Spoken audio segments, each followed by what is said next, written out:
Thank you for joining this webinar. I'm Tom Parkerton, and I work as an environmental scientist at ExxonMobil. And I'd like to share with you a presentation that I prepared that was part of a larger short course that was given at the annual meeting of the Society of Environmental Toxicology and Chemistry that was held in Orlando, Florida in 2016. And this CTAC course was entitled Oil in the Aquatic Environment, Sources, Fate, Effects, Monitoring, and Response Options. And I just wanted to acknowledge several colleagues that are listed on the bottom of this slide who provided review and input to this presentation. So before I jump into my presentation, I thought it would be useful to provide a bit of background regarding the development and structure of this course. And consistent with the philosophy of CTAC, the development of this course involved a collaborative initiative across different stakeholders.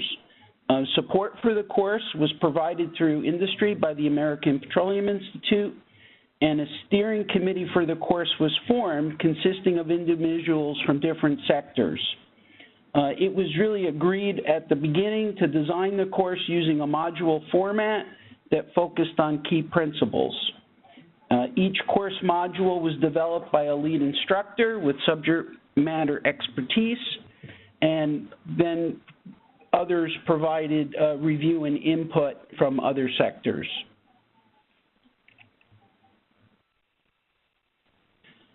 So this next slide provides an overview of the different modules and lead instructors that comprised our full-day course in Orlando.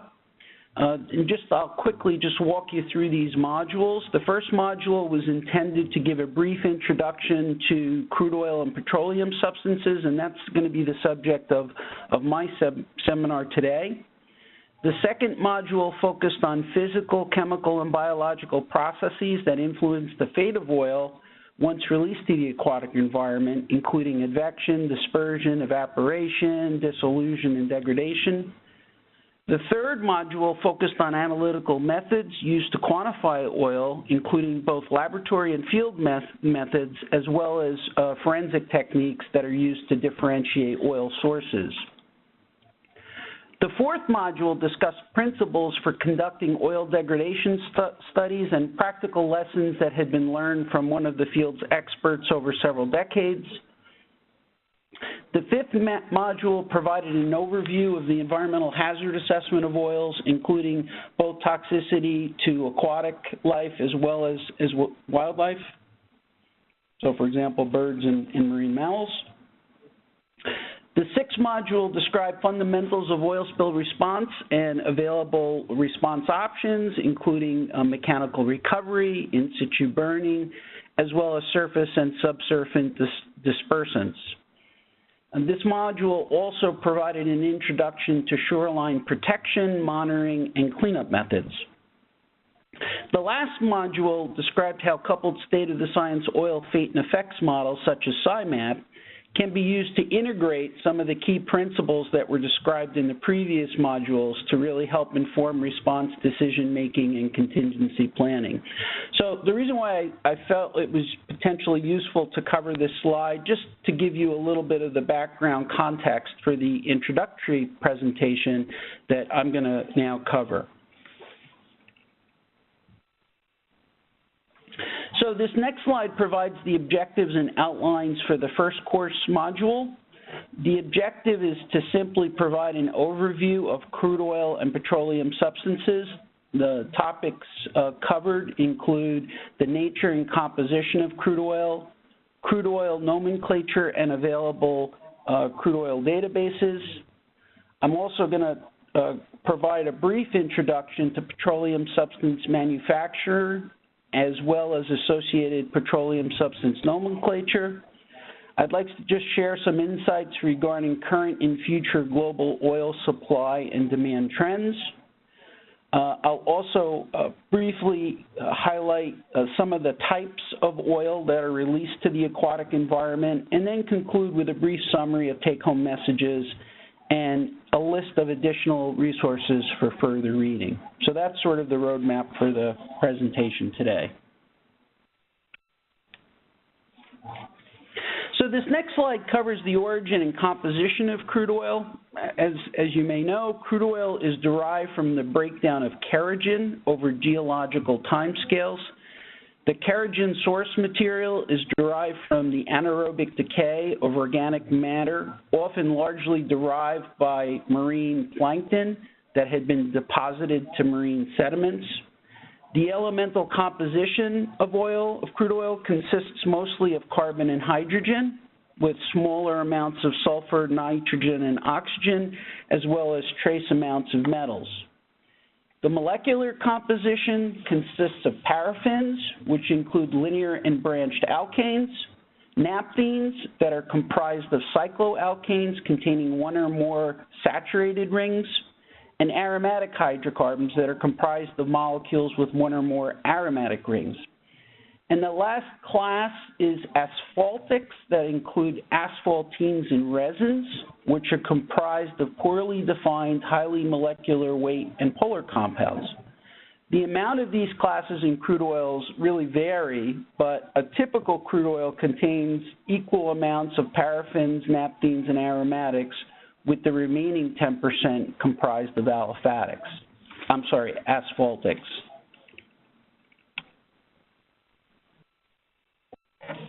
This next slide summarizes SARA analysis that is routinely used to categorize the different molecular classes comprising crude oil.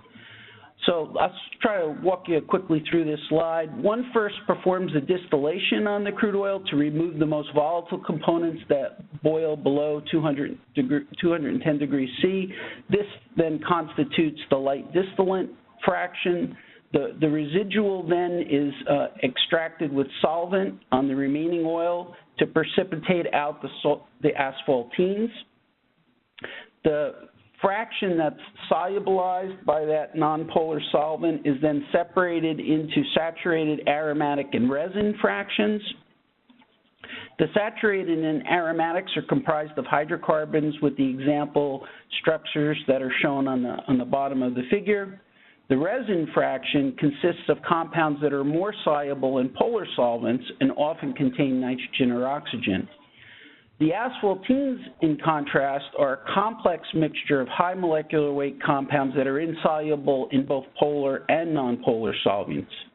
These non-hydrocarbon components determine the observed color of crude oil. And you can see that the triangle plot in the upper right hand of this slide shows how the results of SARA analysis have been used to characterize the compositional range of the world's crude oils.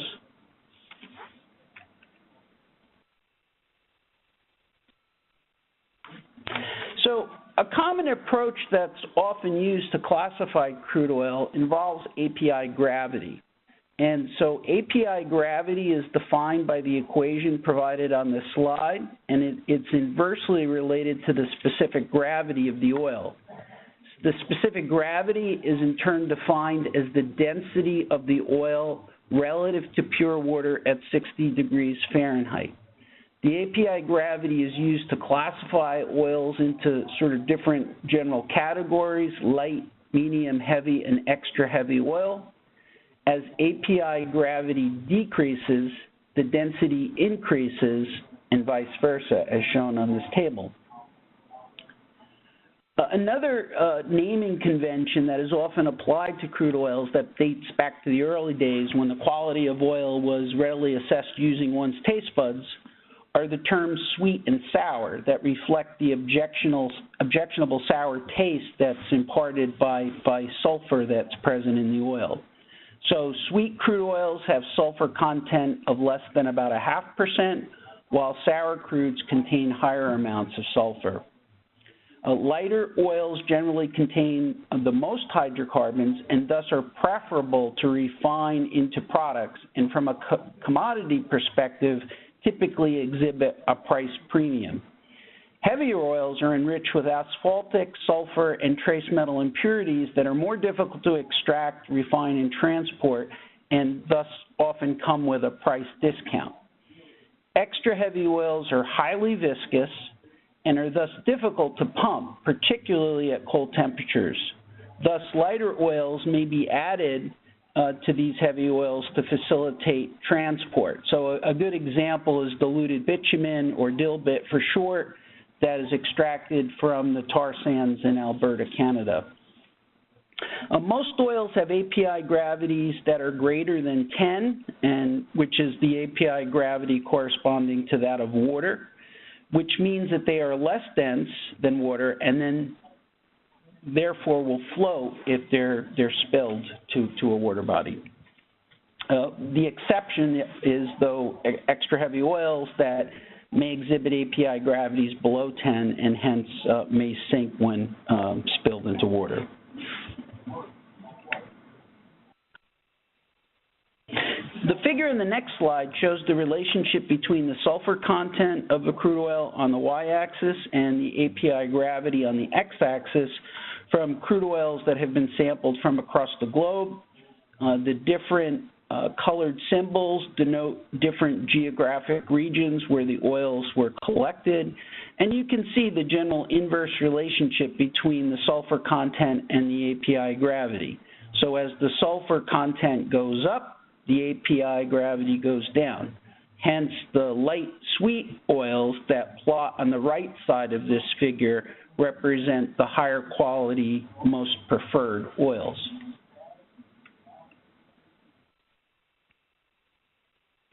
You can see on the top figure on this next slide that the amount of oil recently being produced in the continental U.S.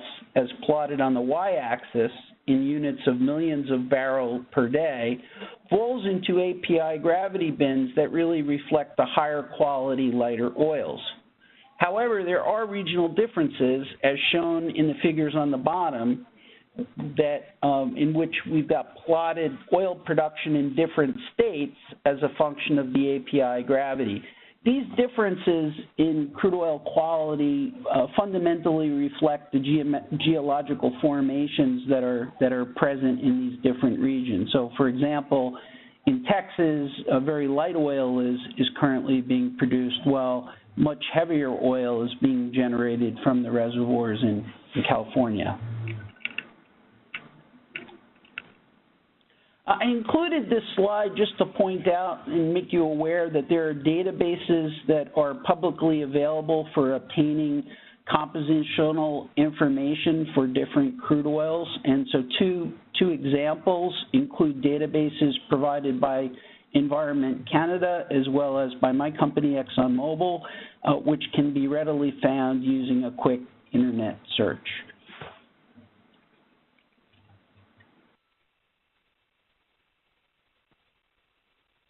Okay, I'd like to now shift gears and transition the discussion to petroleum substances that are made from crude oil. And this figure, I think, is instructive because it attempts to capture the challenge presented to refiners that need to make petroleum substances from crude oil. You can see that the distillation curve of a typical crude oil, that's denoted by that red curve to the left, represents hydrocarbons that actually are much heavier than the distillation curve that corresponds to the petroleum substance demand that's denoted by the blue curve to the left. The different products that are derived from a barrel of crude oil is illustrated in the picture to the right, which includes well-known products such as gasoline, diesel, jet fuel, fuel oil, and a number of other products such as hydrocarbon solvents, feedstocks for the chemical industry, lubricants, and asphalt. Thus, the refiner's challenge is to use the various chemical engineering processes that are included in a refinery to break or crack and then rearrange the various molecules in crude oil so that the distribution of molecules in the crude oil that's supplied to the refinery matches the required product demand.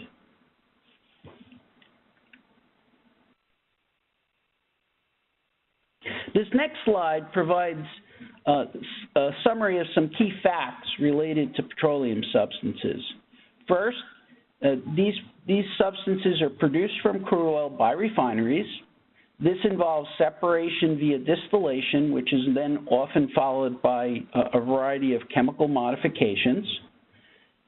The petroleum substance contains different hydrocarbon classes with undefined and variable composition, and this is referred to as UVCBs.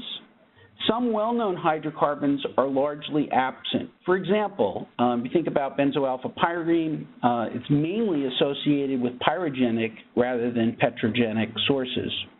However, new structures may be introduced through refinery processes, such as new branched alkanes as well as alkenes that include double bonds in the hydrocarbon chain.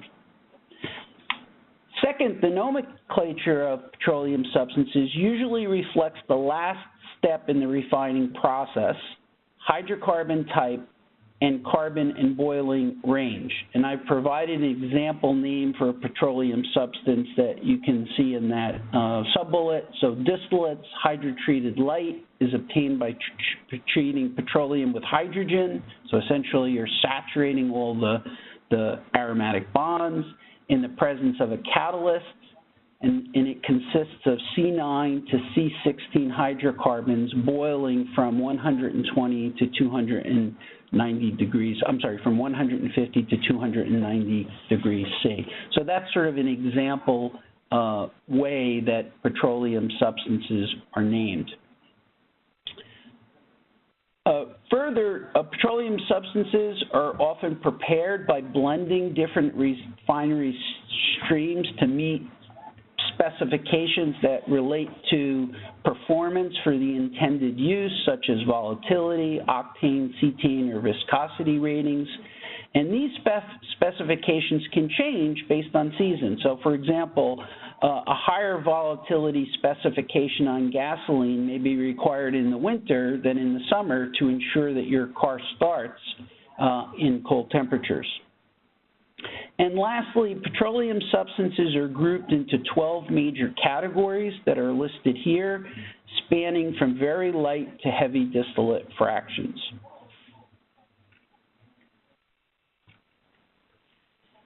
So the types of different petroleum substances generated from a refinery and the associated uses are further illustrated in this next figure. Crude oil comes into the refinery. It's heated to separate the various fractions, which are then further subjected to refinery processes to generate the different substance categories that we just mentioned, from gases containing the simplest of hydrocarbons, such as methane, to the residual tars that comprise asphalts that are used in road construction.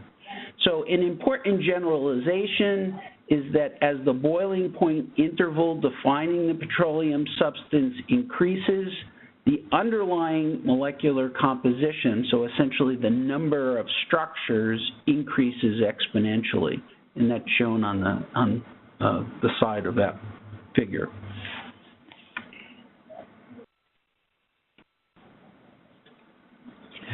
I also just wanted to touch on the fact that the physical, health, and environmental hazards of various petroleum substance categories have been evaluated systematically by the manufacturers using the globally harmonized system of classification and labeling of chemicals, so essentially the GHS system, which then is used for reporting that information on safety data sheets. And such information can be particularly helpful in the event of a spill. So, for example, knowing if a petroleum substance is classified with the physical hazard of being flammable is a key consideration, for example, for first responders. And my plan is not to go into much detail about the GHS classification scheme, but I do want to simply point out that for the environmental classification of petroleum substance, these classifications are based on aquatic toxicity and ready biodegradation test data that has been generated for substances that fall within these categories. And further details on the hazard classification of petroleum substances can be found at the Kinkawi website, which is the industry association for European refineries. And again, publicly available if you're interested in learning more about GHS classification of petroleum substances.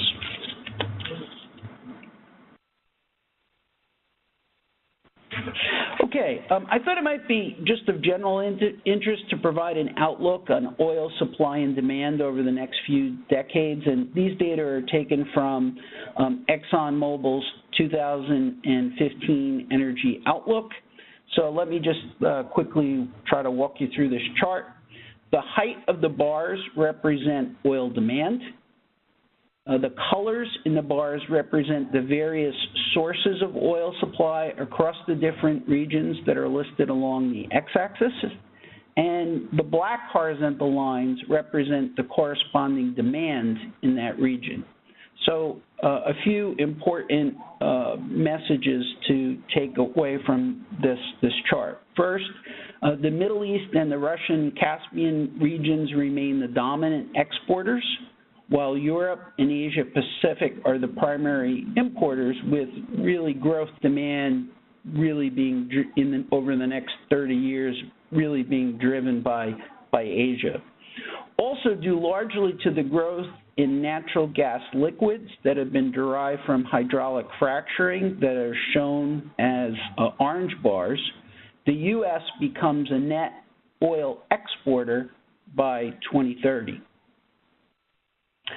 These general import-export trends will be important for dictating the movement of oil between regions over the next foreseeable future.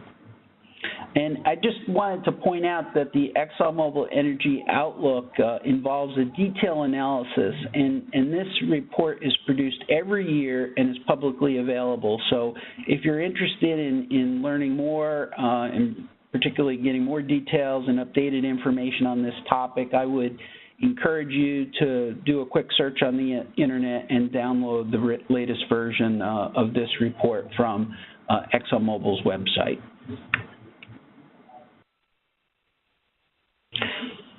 I also wanted to just very briefly touch on the different types of sources of oil that may enter the aquatic environment.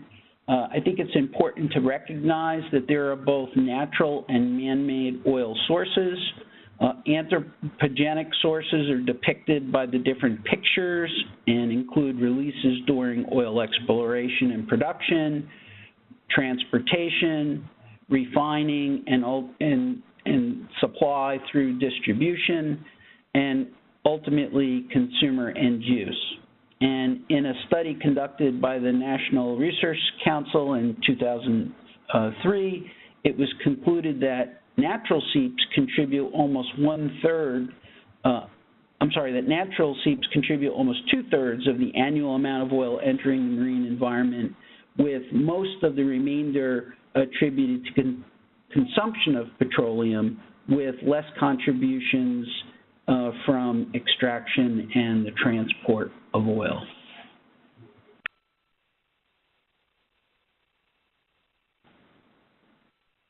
So this last slide summarizes some of the key take-home messages from this introductory module. First, crude oil is a naturally occurring substance derived from kerogen that is comprised primarily of an undefined and variable composition of different Sarah classes, and those classes include saturates, aromatics, resins, and asphaltenes. Crude oils are classified by API gravity, which is inversely related to oil density, as well as sulfur content. Refineries separate and convert hydrocarbons in crude oil into 12 major petroleum substance categories, and the hydrocarbon complexity of these substances increases with boiling point range that is used to define the different petroleum substances. And global oil supply and demand trends will dictate future regional export and import of crude oil. And both natural and anthropogenic sources contribute to oil in the aquatic environment. And this concludes the information that's covered in this introductory model. I hope that you've gleaned some learnings from this webinar presentation format. And I have included a slide at the end here that summarizes additional resources that may be of general interest for further reading. And I'll leave this slide up for a few minutes before concluding the webinar if you want to jot down some of these references. Thank you for your attention.